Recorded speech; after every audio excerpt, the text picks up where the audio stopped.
We spent much of this day literally chasing the news after a military surveillance blimp designed to keep the nation's capital safe took off on its own.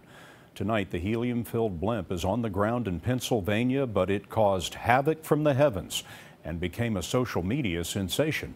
Here's Chip Reed.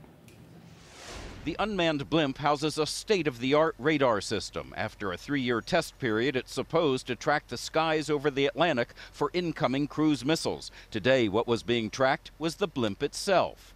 Around 12:20 p.m., it somehow detached from its mooring at the Army's Aberdeen Proving Ground in Maryland. It drifted north through Pennsylvania for hours, trailed by 2 F-16s, while military minds tried to figure out a way to bring it down. It finally deflated and landed in a wooded area in Montour County, Pennsylvania, in 2 parts. First the tail section, then the rest of it.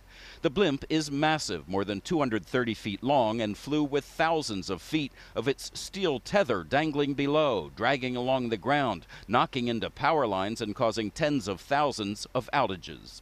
It was rainy and windy in Maryland today, but the tether, just over an inch thick, was designed to withstand hurricane-force winds. In February, soon after it was deployed, Captain Matt Villa told us he had full confidence it wouldn't fail. No, there is absolutely no concern. I mean, we really do not worry about the tether. There's a 1 in a million chance of that tether breaking. But some who live near Aberdeen, like Tom Newberger, have long worried the blimp would get loose and crash into their neighborhood. Fly it into a hurricane, but don't fly it over our heads. We have children, retirees living there. We've got a college there, Washington College.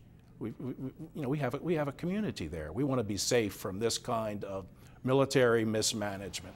You're looking at a picture of the blimp on the ground in Muncie, Pennsylvania. A military recovery team is on the way there from here in Aberdeen, Maryland. Scott, the day began with 2 blimps in the sky over Aberdeen. The second one has now been grounded while they try to figure out how the first one got away. Down in the woods, Chip Reed, thanks very much.